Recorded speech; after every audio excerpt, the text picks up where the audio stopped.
Знакомство с фермой Лаишевского района, истории деревни в виде мультика из пластилина и даже ток-шоу на татарском в стиле Урганта. Какие только проекты из разных уголков Татарстана не присылали в адрес нашего телеканала. Главное условие – все снимать своими силами. Татарское ток-шоу Булата Байрамова развернулось прямо в одной из столовых города. Мы поставили свой свет, обычно там на обычных штативах, взяли камеры свои, попросили ребят, там, знакомых, там, чтобы поучаствовали в роли там, участников, да. Сами стали ведущими, все, сами сделали монтаж. Привет всем! На экранах ваших девайсов первый выпуск нашего проекта «Видимая Казань». Проект «Видимая Казань» на русском, хотя авторы считают, нужен еще один ведущий. Мы же решили добавить татарскоговорящую красавицу. Красавицу, да. Вот над этим мы сейчас работаем, поэтому мы здесь на ТНВ. Мы ищем.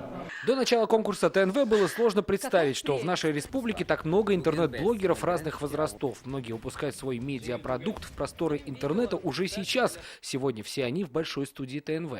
Критерий очень много. И качество, и креативность, и язык. Нельзя забывать то, что было вчера, и надо работать с тем, что есть сегодня. Надо двигаться вперед. Молодые, старшее поколение, среднее поколение. Всех надо учитывать.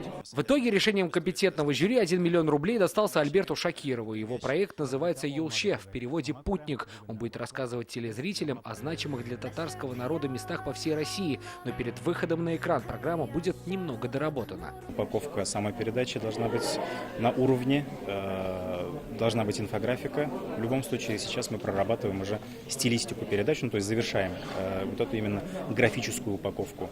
Первые серии программы «Юлше» зрители ТНВ смогут увидеть уже в конце сентября. Сергей Хайдаров, Ильшат Мухаметов, ТНВ, Казань.